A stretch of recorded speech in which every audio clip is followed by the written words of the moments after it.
একটা বেগুন নিয়ে লম্বা লম্বা করে কেটে নিচ্ছি। এভাবে লম্বা লম্বা করে কেটে নিয়েছি।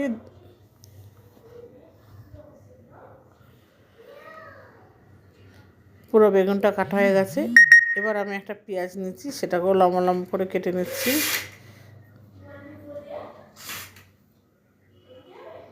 লাল লঙ্কার গুঁড়ো, জিরে ধনে গুঁড়ো, কাঁচা লঙ্কা, নুন, আর এদিকে রসুন আর আদা গ্রেট করে নিচ্ছি। আদাটাকেও গ্রেট করে নিচ্ছি। গ্রেট করা হয়ে গেছে। এবার একটা টমেটো নিয়েছি, টমেটোকে পিস পিস করে কেটে নিয়েছি। রান্নার জন্য তেল, আলু নিয়েছি, আলুগুলোকেও আমি লম্বা লম্বা করে কেটে নিচ্ছি।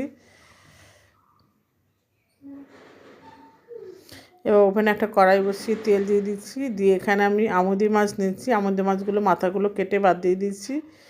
দিয়ে পরিষ্কার করে ধুয়ে নিয়েছি। দিয়ে এবার আমি হলুদ মাখিয়ে নিচ্ছি। নুন দেবো না, কেন নুন অলরেডি মার্কেটে দেওয়া থাকে, তাই জন্য। দিয়ে এবার আমাদের মাছগুলোকে ভালো করে ভেজে নিচ্ছি তেলের মধ্যে। দিয়ে ভেজে তুলে নেব। ভাজা হয়ে গেছে, আমি এবার একটা পাত্রে তুলে নিচ্ছি। বাকি আমাদের মাছগুলোও ভেজে তুলে নেব। দিয়ে এবার এই তেলের মধ্যে আমি দিয়ে দিচ্ছি বেগুনগুলোকে ভেজে তুলে নেব। বেগুনগুলো ভাজা হয়ে গেছে, তুলে নিচ্ছি।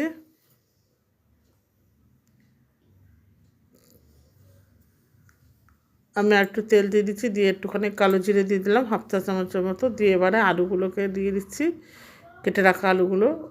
পেঁয়াজটাও দিয়ে দিলাম, কাঁচা লঙ্কাও দিয়ে দিচ্ছি। দিয়ে ভালো করে আমি নেড়ে চেড়ে ভেজে নিচ্ছি।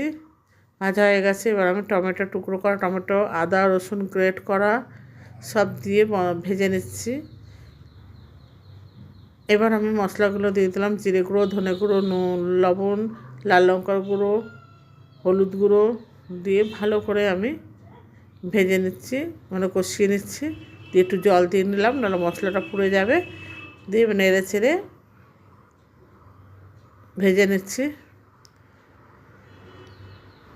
ভাজা হয়ে গেছে। এবার আমি এখানে জল দিয়ে দিলাম।